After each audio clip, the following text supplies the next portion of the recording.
तुम्हा सर्वांना नमस्कार। तर स्वागत आहे माझ्या यूट्यूबच्या ब्लॉगमध्ये आणि जे कोणी नवीन बघत असाल तर नक्कीच माझ्या पेजला फॉलो करायला विसरू नका।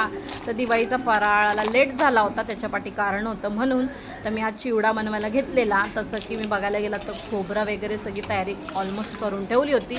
मी पहिली डाळ घेतली, ती फ्राय वगैरे करून घेतली, त्याच्यानंतर मी खोबरं घेतलं, सुकं खोबरं ते कापून वगैरे त्याला मी फ्राय वगैरे केलं। हळूहळू बारीक गॅसवर करत होती, तोपर्यंत मी एका साईडला माझं काम खोबऱ्याचं पण चालू होतं आणि मी बारीक बारीक चॉप मिरच्या पण कापायला घेतल्या होत्या।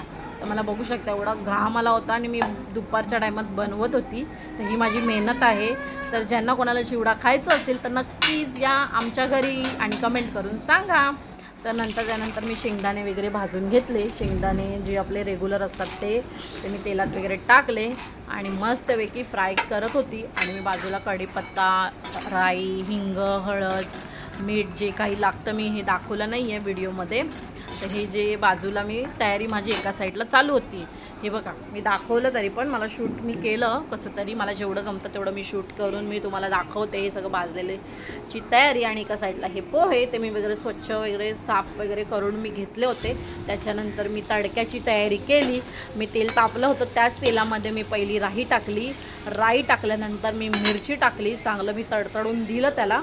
त्याच्यानंतर मी वरून कढीपत्ता टाकला, कढीपत्ता पण मी चांगला फ्राय वगैरे तेलामध्ये केला कुरकुरीत एकदम। तो नंतर हाताने मी मॅश करून त्या पोह्यांच्या चिवड्यांवरती टाकला।